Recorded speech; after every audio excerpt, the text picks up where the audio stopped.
అందరికీ నమస్కారం అండి. అమ్మా, నాకు నాన్న లేరా? ఆటలకని వెళ్ళిన పూజిత గోడకు కొట్టిన బంతిలా తిరిగొచ్చి సోఫాలో ముడుచుకుని పడుకుంది. పిల్లల ఆటల్లో ఏదో జరిగిందని అర్థమైంది మధురకి. పూజని ఒళ్ళోకి తీసుకుని బుజ్జగిస్తూ అడిగింది. పూజ, ఏమైందమ్మా? ఏం జరిగిందసలు? నాకు నాన్న లేరా? ఆ పిల్ల ఇప్పటిదాకా ఎప్పుడు తండ్రి గురించి అడగలేదు. తండ్రి దగ్గర లేకపోవటం అనేది ఒక లోటు అనిపించకుండా ఉండేలా పెంచింది తను. అమ్మ చెప్పిందే వేదమని నమ్మిన పిల్ల దాన్ని అధిగమించి ఆలోచిస్తోందంటే పసితనపు అమాయకత్వాన్ని వీడి బయటి ప్రపంచంలోకి పరుగు పెడుతోందన్నమాట. కళ్ళల్లో నీళ్లు నిలిచాయి. తల్లి కన్నీళ్లు చూసి పూజిత భయపడింది. సారీ అమ్మా, ఇంకెప్పుడు అడగను, ప్రామిస్. తల్లి మెడని కౌగిలించుకుని ఆమె గుండెల్లో తలదాచుకుంది. దెబ్బలాడుకుని విడిపోయిన ఇద్దరు స్త్రీ పురుషుల మధ్య అలా విడిపోలేని శరీరపు ఏకత్వంతోటి, వ్యక్తిత్వపు భిన్నత్వంతోటి సతమతమయ్యే పిల్లలుంటారు. పెద్దవాళ్ల అహంభావాల ఒరిపిడికి నలిగిపోతూ ఉంటారు. ఇవన్నీ తెలిసి ఏమీ చెయ్యలేని నిస్సహాయత మధురది. పూజిత అంత హఠాత్తుగా తండ్రి గురించి అడగటమే పెద్ద షాక్. మధురకి అలాంటిది. ఆ పిలుపు అందుకున్నట్టు ఆనంద్ రావటం ఇంకా పెద్ద షాక్. చిట్ ఫండ్ కంపెనీ నుంచి అప్పుడే వచ్చింది మధుర. మొదటి వారం కావటంతో కలెక్షన్లు బాగా ఉన్నాయి. అకౌంట్ టాలీ కావడం కాస్త కష్టమైంది. ఇంటికొచ్చి టీవీ ముందు కూర్చున్నాక కూడా ఆ లెక్కలు కళ్ల ముందు నుంచి చెదరలేదు. పూజిత తల్లిని విసిగించకుండా పాలు తాగేసి ఆడుకోవడానికి వెళ్ళింది. అప్పుడొచ్చాడు ఆనంద్. వాకిట్లో చప్పుడైతే ఎవరోనని తల తిప్పి చూసి తాణువైంది మధుర. ఆ తర్వాత ఒక్క క్షణం కూడా అతన్ని ఎదుర్కోలేనట్టు లేచి వంటింట్లోకి వెళ్లి కూర్చుంది. ఆమె నుంచి ఎలాంటి ఆహ్వానం లేకపోయినా లోపలికొచ్చి కూర్చున్నాడతను. ఇన్నేళ్ల తర్వాత ఎందుకొచ్చినట్టు మధుర ఆలోచనలు పరిపరి విధాలా పోతున్నాయి. ఆనంద్ పరిస్థితి అందుకు భిన్నంగా ఏమీ లేదు. ఏం మాట్లాడాలి, ఎలా అడగాలి, తనెందుకొచ్చాడో ఎలా చెప్పాలి? ఇద్దరు అలాగే కూర్చున్నారు చాలాసేపు. టీవీ దాని మానానాది మోగుతోంది. ఆటలకెళ్లిన పూజిత బంతి కోసం మళ్లీ వచ్చింది. వాకిట్లో ఉన్న చెప్పుల్ని చూసింది. ఎవరొచ్చారా అనుకుంటూ కుతూహలంగా తొంగి చూసి ఒక్కడే కూర్చొని ఉన్న ఆనంద్ కనిపించగానే బెరుగ్గా అడుగులో అడుగేసుకుంటూ తల్లి దగ్గరికి జారుకుంది. తల్లి ముఖంలో ఎప్పుడూ చూడని భావాలు. ఎవరు? గుసగుసగా అడిగింది. డాడీ, లో గొంతుతో చెప్పింది మధుర. పూజిత తండ్రిని చూడ్డం అదే మొదటిసారి. తల్లిని అపనమ్మకంగా చూసి హాల్లోకి వెళ్ళింది. ఆనంద్ కూడా పూజితని ఆశ్చర్యంగా చూశాడు. తామిద్దరూ విడిపోయినప్పటికీ పూజిత 6 నెలల పిల్ల. ఎంత పెద్దదయింది విస్మయంగా అనుకున్నాడు. దగ్గరికి రమ్మని పిలిచాడు. ఆ పిల్ల వెళ్ళలేదు. చురచురా చూసింది. మీరు మా డాడీయా? సూటిగా అడిగింది. కూర్చున్న చోటే అస్థిమితంగా కదిలాడు ఆనంద్. ఇన్నేళ్ల తర్వాత సంబంధాలని పునరుద్ధరించుకోవాలని వచ్చినందుకు భార్యకి జవాబు చెప్పుకోవాలి అనుకున్నాడు. అలాగే ప్రిపేర్ అయి వచ్చాడు. కాని ఆమె ఒక్క మాటైనా మాట్లాడలేదు. బదులుగా ఈ పిల్ల నిలదీస్తోంది. నువ్వొచ్చింది నవ్వుతూనే తల ఊపాడు. నవ్వొచ్చింది నవ్వుతూనే తల ఊపాడు. పూజిత ప్రశ్నకి జవాబిస్తున్నట్టు. నన్ను మీరెప్పుడైనా చూశారా? మా స్కూల్ డే ఫంక్షన్కొచ్చి పేరెంట్స్ గ్యాలరీలో కూర్చున్నారా? నాకు నాన్న లేడని ఎప్పుడూ ఏడిపిస్తుందే క్యాథరిన్, దానికి బుద్ధి చెప్పారా? ఆనంద్ నిస్సహాయంగా తలదించుకున్నాడు. అతని మొహంలోని చిరునవ్వు హరించుకుపోయింది. పూజిత అడిగినవేవి తను చేయలేదు. పూజ, ఐఎమ్ సారీ. ఇక ముందెప్పుడూ నిన్నొదిలిపెట్టి ఉండను. నీతోటే ఉంటాను. మనింటికి వెళ్ళిపోదాం. అమ్మకి చెప్పు, నెమ్మదిగా అన్నాడు. లోపల మధుర ఉక్కిరి బిక్కిరయ్యింది. ఆనంద్ సారీ చెప్పటమా? తను చెయ్యని తప్పులకు కూడా అతని తల్లికి క్షమాపణ చెప్పించేవాడు. అలాంటి వ్యక్తి తప్పొప్పుకొని పశ్చాత్తాపాన్ని వ్యక్తపరచటమా? నేను రాను. ఇదే మా ఇల్లు. మమ్మీ కూడా రాదు ఖచ్చితంగా అనేసింది పూజిత. ఆమె అంతరంగం లోపల అతని పట్ల ప్రకృతిపరమైన ప్రకంపనలు, ఆకర్షణ ఉన్నాయేమో కానీ వాటిని గుర్తించే వయసు ఇంకా రాలేదు.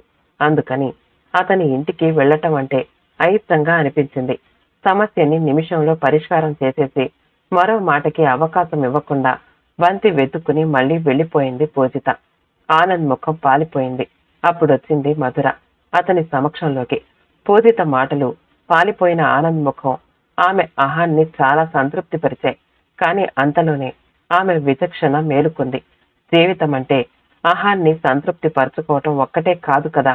పూజ చాలా సరిగ్గా చెప్పింది మధు.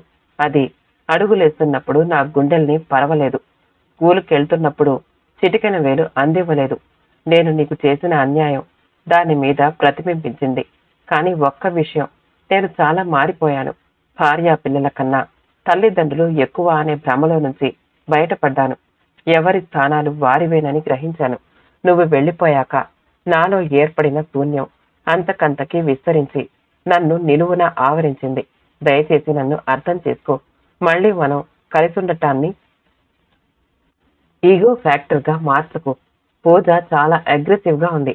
దానికి నచ్చజెప్పు అభ్యర్థించాడతను. మధుర మాట్లాడలేదు. అతను చెప్తున్నది నిజమే కావచ్చు. మనిషిలో చాలా మార్పు వచ్చినట్టే ఉంది. అతని మీద కొద్ది ప్రేమ కలిగింది.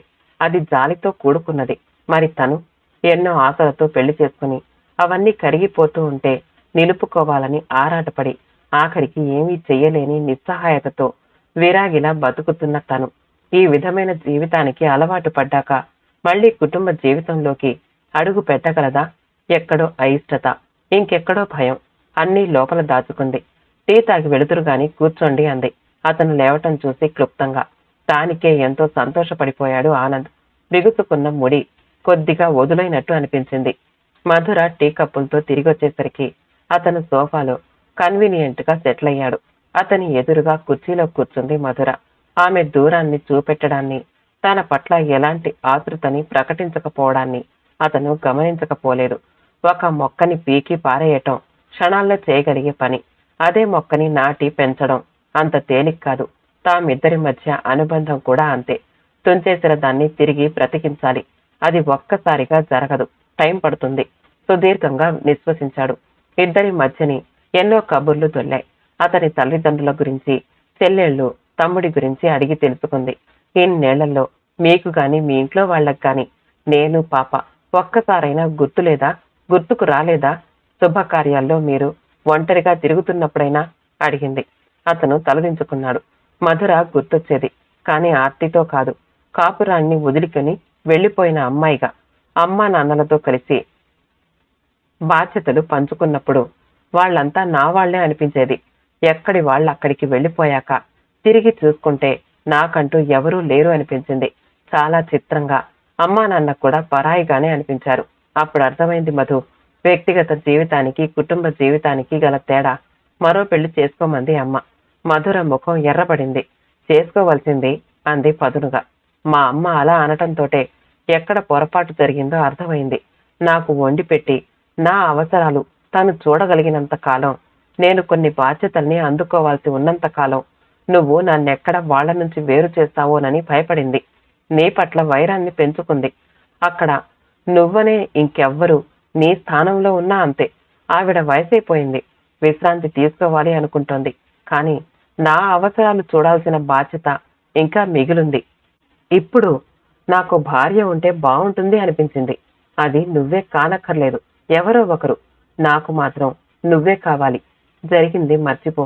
నేను చాలా సిగ్గుపడుతున్నాను నేను సరిగ్గా చూసుకోలేకపోయినందుకు.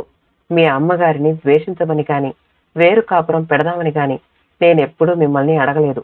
నా తల్లిదండ్రుల్ని, అన్నదమ్ముల్ని, పుట్టి పెరిగిన పరిసరాలని, నావి అనుకున్న అన్నిటినీ వదులుకుని వచ్చిన నాకు పిసరంతైన ఆదరణ దొరకలేదు. నా అవసరాలకి, ఖర్చులకి సరిపడా కట్నం తెచ్చుకున్నాను. అయినా కూడా నన్ను అన్వాంటెడ్ గెస్ట్ గా చూసేవారు మీ ఇంట్లో. నా ఆత్మ గౌరవాన్ని ఎవ్వరూ ఎప్పుడూ గుర్తించలేదు. ఆఖరికి మీరు కూడా. నేనెంత చెప్పాలని ప్రయత్నించినా మీరు వినిపించుకునేవారు కాదు. అసలు ఏ ఇద్దరు వ్యక్తుల మధ్యనైనా సర్వెంట్ మాస్టర్ రిలేషన్షిప్ ఎందుకుండాలి? ఆనంద్ తల ఉంచుకున్నాడు. తల్లి మాటలు విని తను మధురని ఎంతగా హర్ట్ చేసింది గుర్తుకొచ్చింది. పూజ అగ్రెసివ్నెస్ గుర్తుకొచ్చింది. గుండెల్లో ఎక్కడో వాడిగా గుచ్చుకున్నట్లయింది. లేచి నిలబడ్డాడు. మధుర నిర్వేదంగా నవ్వుకుంది. ప్రాణం పోయే ముందు అది శరీరాన్ని వదల్లేక కొట్టుకుంటుంది. శరీరాన్ని వదిలేశాక కూడా కొంతకాలం మమకారాన్ని వదల్లేదని చెప్తారు వేదాంతులు. అతని ఇంట్లో నుంచి వచ్చే ముందు, వచ్చేసిన తర్వాత కొంతకాలము తనకలాగే ఉండేది. ఆ తర్వాత పునర్జన్మ ఎత్తినట్లయింది. మళ్ళీ అతని గురించి, వైవాహిక జీవితాన్ని కొనసాగించడాన్ని గురించి ఆలోచించడం అంటే వదిలిపెట్టేసిన శరీరంలోకి తిరిగి ప్రాణాన్ని పంపటమే. పూజకి నచ్చజెప్పి చూస్తాను అంది. అతను గుమ్మం దాటుతూ ఉంటే అతను వెళ్ళిపోయాడు. రాత్రి పూజని అడిగింది మధుర. డాడీ మనని రమ్మంటున్నారు, వెళదామా అని. ఎందుకు అడిగింది పూజ. పోనీ డాడీనే ఇక్కడికి రమ్మందామా? అదే ఎందుకని? కూతురు ఎదురి ప్రశ్నలతో నిరత్తురాలయ్యింది. వదిలేయడానికి వదిలేయబడడానికి గల తేడాని సమాజం ఇప్పుడిప్పుడే గుర్తిస్తోంది. సంపాదించి పెట్టి రక్షణనివ్వగలిగే తల్లి ఉన్నప్పుడు తండ్రి అవసరం ఏమిటో పూజ లాంటి పిల్లలకి తెలిసే అవకాశం లేదు. దానికి జవాబు ఆనందే చెప్పాలి. తన దగ్గర లేదు. పూజ నిద్రపోయాక అతనికి ఫోన్ చేసి అదే విషయం చెప్పింది. రాత్రంతా మధురకి కలత నిద్రే అయ్యింది. కళ్ల ముందు ఎన్నో జ్ఞాపకాలు. సమాధుల్లో నుంచి నిద్రలేచిన ప్రేతాల్లా పెళ్లి తనలో మధుర స్మృతుల్లో ఒక్కటైనా మిగల్చకపోవటం, ఆనంద్ పునరాగమనం ఎలాంటి అనుభూతుల్ని రేపకపోవటం, స్త్రీగా ఈ దేశంలో పుట్టి ఆమె చేసుకున్న పాపం. కళ్లల్లో నీళ్లు నిలిచాయి. 4 సార్లు పెళ్లి చూపుల్లో కూర్చొని 5వసారి నెగ్గింది మధుర. ఆ పరీక్షలో తండ్రి ఘనంగా పెళ్లి చేశాడు. పెళ్లి ఏముంది ఇందులో? స్త్రీ పురుషుల సంబంధమేగా అనుకోవటం ఉంది. ఏమీ లేకపోతే పెళ్లి కోసం ఎందుకింత ఆరాటం అని ప్రశ్నించుకోవటం కూడా ఉంది. పెళ్లి పేరిట దోచుకోవటం, దివాలా తీయటము ఉంది. కాల్చుకు తినటం జరిగింది. కాల్చి చంపటం కూడా జరిగింది. ఇంత రస బీభత్సంగా ఉండే పెళ్లిలో మధురకి ఎలాంటి రసానుభూతి దొరకలేదు. కారణాలు వెతకడానికి ఏమీ ఉండవు. ఒకటిగా కలిసిపోయి ఉండాల్సిన భార్యాభర్తల మధ్య ఇంకొందరి జోక్యం ఉండేసరికి ఒక వేర్పాటు గీత గీయబడుతుంది. భార్యాభర్త సరిపడకపోతే సర్దుకుంటూనేనా ఏదో ఒకలా చివరి దాకా కలిసుంటారు. అత్తాకోడళ్లకి సరిపడకపోతే మాత్రం ఆ కాపురం డౌటే. మధురని అత్తవారింట్లో చాలా చులకనగా చూసేవారు. ఇంటి పనంతా చేసేది. ఆమె చేసిన ఏ ఒక్క పని ఎవరికీ నచ్చేది కాదు. ప్రతి చిన్నదానికి అత్తగారు ఆక్షేపించేది. ఎంతో మంది చదువుకున్న అమ్మాయిల్లాగే ఆమెలోనూ సంఘర్షణ మొదలయ్యింది. పుట్టింట్లో అపురూపంగా పెరిగింది తను. చదువు, స్నేహితులు, ఇంటి పనిలో తల్లితో భాగం పంచుకోవడం, పెళ్లి గురించి, భర్త గురించి అందమైన ఆలోచనలు ఉండేవి. అందుకు భిన్నమైన వాతావరణం అత్తగారింట్లో ఎదురయ్యింది. అత్తింట్లోకి ప్రేమపూరితమైన ఆహ్వానం లేదు. తన రాకని, ఉనికిని అయిష్టంగా తప్ప నిసరిగా ఒప్పుకున్నట్టు ఉండేది.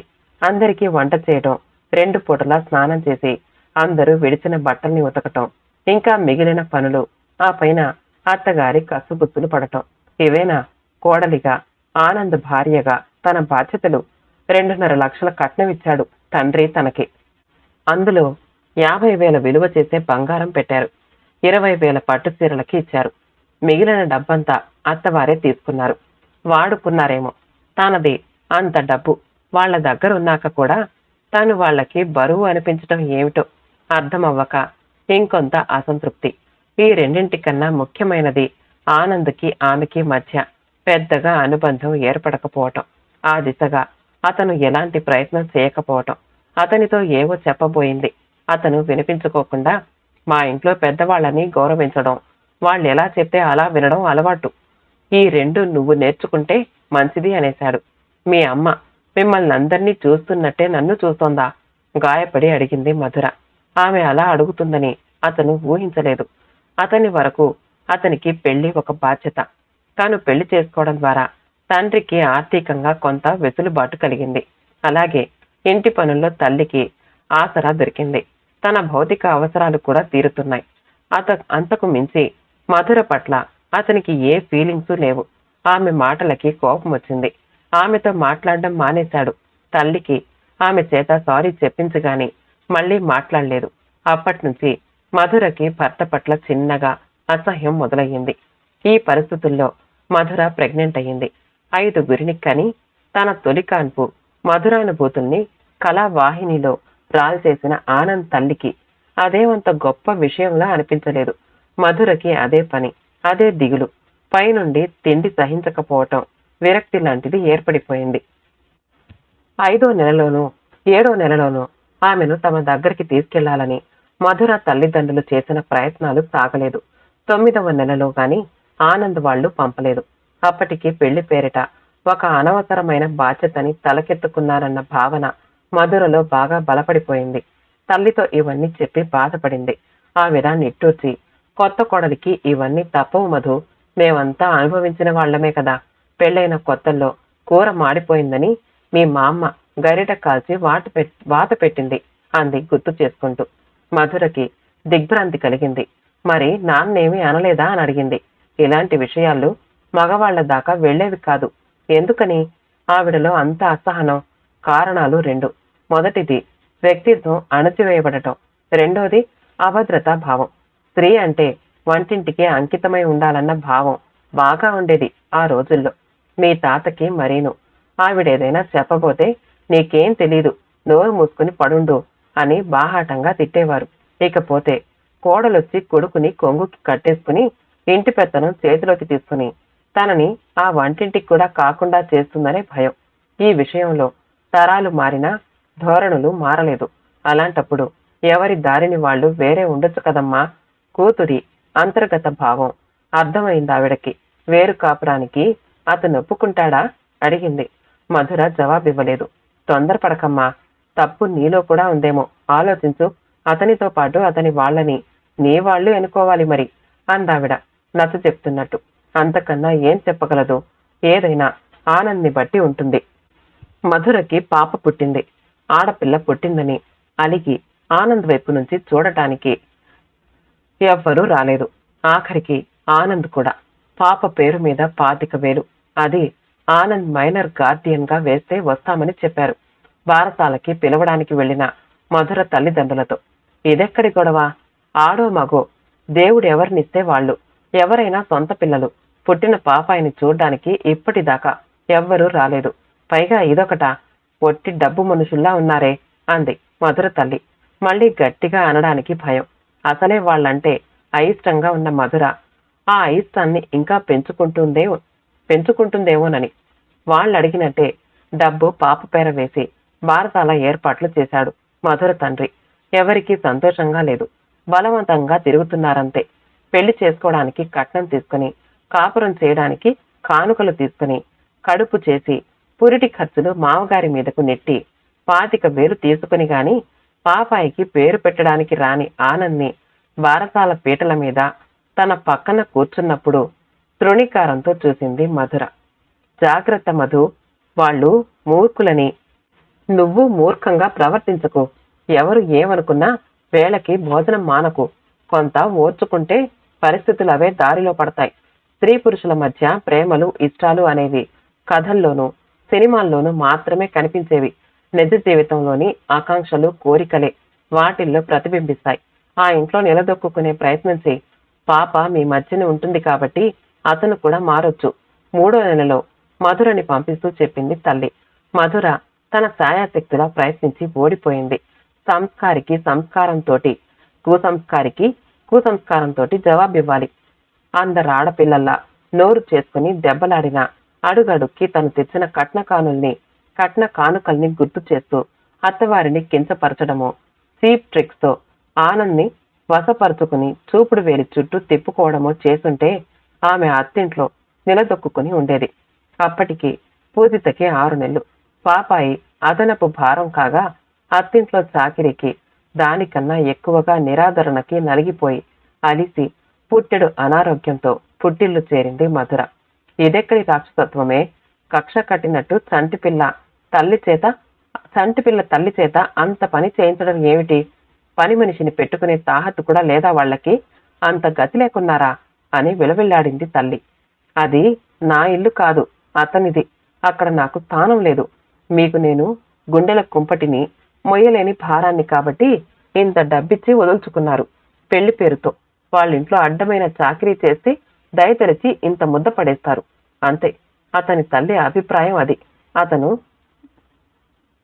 అతను జడుడు, తప్పొప్పుల విచక్షణ తెలియని జడ పదార్థం. తల్లి ఎంత చెప్తే అంత అంది మధుర విరక్తిగా. ఇంట్లోని అందరూ నిశ్చేష్టులైపోయారు. అప్పటికా విషయం వదిలేసిన అదొక బర్నింగ్ ప్రాబ్లంగానే ఉండిపోయింది. మధు, పెళ్ళయ్యాక ఆడపిల్ల భర్త దగ్గర ఉండటం ఉచితం. నువ్వు ఒక్కదానివే అయితే అది వేరే విషయం. ఇప్పుడు పాప కూడా ఉంది. పెద్దవాళ్ళం వెళ్ళి మాట్లాడతాం అన్నాడు మధుర తండ్రి. ఆమెకి స్వస్థత చేకూరాక భయపడి పారిపోతే ఈ ప్రపంచంలో ఏది సాధ్యపడదు. బావతో నేను మాట్లాడతాను, ఇది పద్ధతి కాదని చెప్తాం అన్నాడు మధుర అన్న. అతనికి చెల్లెలి పెళ్లి మిస్వెంచర్లా, రాంగ్ ఇన్వెస్ట్మెంట్లా అనిపిస్తోంది. మధుర గుండెకి పదునైన గాయమయ్యింది. ఆడపిల్లలకి పుట్టిల్లు అత్తిల్లు తప్ప సొంతిల్లంటూ ఉండకపోవటమే అన్ని సమస్యలకి మూలం. పుట్టింట్లో ఆదరణే తప్ప హక్కులుండవు, అత్తింట్లో హక్కులే తప్ప ఆదరణ ఉండదు. ఈ రెండూ కాని చోటే ఆ రెండింటి సమన్వయం సాధపడుతుంది. ఆ చోటికి ఆనంద్ రాడు. తండ్రితో గాని అన్నతో గాని వాదించలేదామె. వెంటనే ఒక స్నేహితురాలి గదిలోకి షిఫ్ట్ అయిపోయింది. తర్వాత ఒక చిట్ ఫండ్ కంపెనీలో అకౌంటెంట్ పోస్టు సంపాదించుకుని విడిగా ఉండటం మొదలుపెట్టింది. మధుర తల్లికి బాధేసింది. పైసా పైసా కూడబెట్టి లక్షలు చేసి వాళ్ల ముఖాన పోసాం పిల్ల సుఖపడుతుందని. అందులో నుంచి అది తిన్నది అనుభవించింది లేదు. బంగారం చీరలు కూడా వాళ్ల దగ్గరే ఉన్నాయి. అక్కడ ఇమడలేక అది తిరిగొస్తే దాన్ని దూరం చేసుకున్నాం. వాళ్లకే దర్జాగా ఉన్నారు. ఏటొచ్చి రెండు వైపులా నష్టపోయింది మనమే అని భర్త దగ్గర ఏడ్చింది. కూతురంటే ప్రాణం మధుర తండ్రికి. బెదిరిస్తే వెళ్లి అత్తవారింట్లో నిలదొక్కుంటుందని ఆశించాడు గాని తనకే దూరమవుతుంది అనుకోలేదు.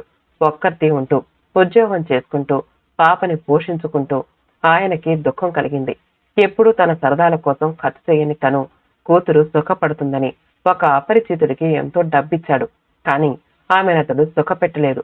ఇప్పుడు ఆమె కష్టపడుతూ ఉంటే తను చూస్తూ ఊరుకున్నాడు. తనది నిజమైన ప్రేమేనా లేక కూతురికి ఘనంగా పెళ్లి చేయటం అనేది ఒక బాధ్యతగా ప్రెస్టేజీ ఇష్యూగా చేశాడా అనిపించి అపరాధ భావన కలిగింది. మధురని ఇంటికొచ్చేయమన్నాడు. ఆమె రాలేదు. ఆమెకు కావలసిన కనీస అవసరాలన్నీ సమకూర్చి మనవరాలి పేర మళ్లీ కొంత డబ్బు ఫిక్స్ చేశాడు. ఈసారి మధుర మైనర్ గార్డియన్ గా అక్కడితో ఆయనకి కొంత నిశ్చింత కలిగింది. మధురది మొదట పొగరు అనుకున్నాడు ఆనంద్. తిరిగొచ్చిన ఆమెని ఏలుకోను అన్నాడు. క్రమంగా ఆ ఆవేశం తగ్గింది. ఆమె తనంతట తాను రాదు అనిపించింది. లోపల ఎక్కడో తనుగా పిలవటానికి అతనికి అహం. నీకేంట్రా మళ్లీ సంబంధం వస్తుంది అన్నారు తల్లిదండ్రులు. కాని అప్పటికే వాళ్ళు మధురని పెట్టిన బాధలు బంధువర్గమంతా తెలిసిపోయి ఎవ్వరూ పిల్లనివ్వడానికి ముందుకు రాలేదు. ఒకటో రెండో సంబంధాలొచ్చినా అవి మధుర సంబంధం ముందు కాలిగోటికి కూడా తీసి కట్టు అనిపించాయి. వీళ్ల కోరికలు వాళ్లకి చుక్కల్ని చూపించాయి. రోజులు సంవత్సరాలుగా మారాయి. ఎన్నో మార్పులు. మధుర తల్లి తండ్రి చనిపోయారు. ఆనంద్ దగ్గరికి వెళ్లిపోతే బావుంటుంది అన్న ప్రస్తావన 1-2 సార్లు వచ్చినా ఆమె తిరస్కరించింది. నా దగ్గరికి వచ్చేయమ్మా, ఒక్కదానివి విడిగా ఎందుకు అన్నాడు ఆమె అన్న. ఆమె వినలేదు. ఇద్దరం చదువులోనూ ఆటల్లోనూ పోటీ పడేవాళ్ళం. ఈ రోజున నాకు స్థిరమైన ఉద్యోగం ఉంది. భార్యా పిల్లలు ఉన్నారు. మనిషి అన్నవాడికి ఉండాల్సిన సంతృప్తి ఉంది. కాని నువ్విలా ఉండిపోవడం చూస్తూ ఉంటే బాధ అనిపిస్తోందమ్మా అన్నాడు. నేను ఆడపిల్లని కదా అన్నయ్యా, అందుకే పోటీలో వెనకపడిపోయాను విరక్తిగా అంది మధుర. ఈ రోజుల్లో తప్పేముంది, పూజితని మేం పెంచుకుంటాం. నువ్వు డైవర్స్ తీసుకుని మరో పెళ్లి చేసుకోవచ్చు కదా మధు అంది వదిన. ఒకసారి నరకంలోకి వెళ్లి అదృష్టవశాత్తు బయటికొచ్చాను. మళ్ళీ వెళ్ళమంటావా వదిన అడిగింది మధుర. అందరూ ఒకలా ఎందుకుంటారు? ఆనంద్కి కాంట్రాస్ట్ గా మీ అన్నయ్య లేరా? మధుర నవ్వింది. ఆనంద్ తటస్థపడటం నా దురదృష్టం, అన్నయ్యతో పెళ్ళవటం నీ అదృష్టం. అదృష్టం మీద ఆధారపడే ఈ ఆట కోసం మరోసారి నేను పావులు విసరలేను అంది. నిజమే, దానికి పరిష్కారం ఎవరి దగ్గర లేదు. ఇంత జరిగాక ఆనంద్ మధుర దగ్గరకొచ్చాడు. కారణాలు ఏమైనా కావచ్చు. అతను మారాననుకుంటున్నాడు. అవసరాలు అతన్ని మార్చాయి అనిపిస్తోంది మధురకి. పెరుగుతున్న వయసు, పెద్దవాళ్ల బాధ్యత అతనికి భార్య అవసరాన్ని చూపించి ఉంటాయి. రెండో సంబంధం ఎప్పుడూ మొదటి సంబంధం అంత బాగుండదు కాబట్టి తనకి ప్రాధాన్యత ఇచ్చి ఉండొచ్చు. ఏది ఏమైనా మారింది అతను కాదు, పరిస్థితులు. అంతకన్నా సున్నితంగా ఆలోచించడం ఆమెకు సాధ్యపడలేదు. ఉదయం మళ్లీ వచ్చాడు ఆనంద్ ఆశ వదలక. పూజిత ఇంటి ముందు మొక్కలకి నీళ్లు పెడుతోంది. ఆనంద్ని చూడగానే పైపు వదిలేసి లోపలికి పరిగెత్తింది. అమ్మా, డాడీ మళ్లీ వచ్చారు, రామని చెప్పేయ్ అంది తల్లి మెడని అల్లుకుపోయి. ఆ మాటల వెనక వచ్చిన ఆనంద్ విన్నాడు. ముఖం పాలిపోయింది. ఒక తప్పు జరిగి దాన్ని సరిదిద్దుకునేలోగా ఎంత నష్టం జరిగింది. పూజ మనసులో తనకి స్థానం లేదు. అతను నిశ్చేష్టుడయ్యాడు. మధుర పూజితని తన నుండి విడదీస్తూ నువ్వు వెళ్ళి మొక్కలకి నీళ్లు పెట్టు, లేకపోతే మనిద్దరం వెళ్ళిపోగానే ఆకలికి అవి ఏడుస్తాయి అంది పూజిత. పూజిత వెళ్ళింది. మీరు అర్థం చేసుకోవడానికి ప్రయత్నిస్తారంటే నేను కొద్దిగా చెప్పనా అడిగింది మధుర. అతను తల ఊపాడు. పిల్లలకి తాము పుట్టిన క్షణం నుంచి తల్లిదండ్రులు విడదీయలేని జంటగా కనిపించాలి. భౌతికమైన అవసరాలన్నీ తల్లే తీర్చిన పరిఛాయల ఆమెని ఆవరించుకుని ఉండే తండ్రిని వాళ్ళు గుర్తిస్తారు. తండ్రి కూడా వాళ్ళని ఎత్తుకుని షికారు తిప్పడం, ఏడ్చి అల్లరి చేసి అమ్మని ఏడిపిస్తున్నప్పుడు తాము కూడా ఓదార్చడం లాంటి చర్యల ద్వారా పిల్లలకి దగ్గరవుతారు. పూజ విషయంలో మీరు అపరిచితులు. అది నన్ను ఒంటరిగానే చూసింది. దాని ప్రయారిటీస్ లిస్టులో మీరు చివర ఎక్కడో ఉంటారు. తనకి నాన్న లేరు అనుకుంటుంది తప్ప ఉండి తీరాల్సిన అవసరం అనుకోదు. దాని మనసు గెలుచుకోండి అంది. ముగ్ధ మోహనంగా తన వెన్నంటే వచ్చిన నవ వధువు మనసే గెలుచుకోలేకపోయిన ఆనంద్ తనకది సాధ్యమవుతుంది అనుకోలేదు. కానీ కూతురి ప్రాధాన్యాల వరసలో పైకి రావాలంటే అది తప్పనిసరా అని అర్థమైంది. బంతి అతని కోర్టులో ఉంది. కథ సమాప్తమండి. కథ నచ్చితే లైక్ చేయండి, మా ఛానల్ని షేర్ చేయండి, సబ్స్క్రైబ్ చేసుకోండి. మళ్ళీ కలుద్దాం ఇంకో మంచి కథతో.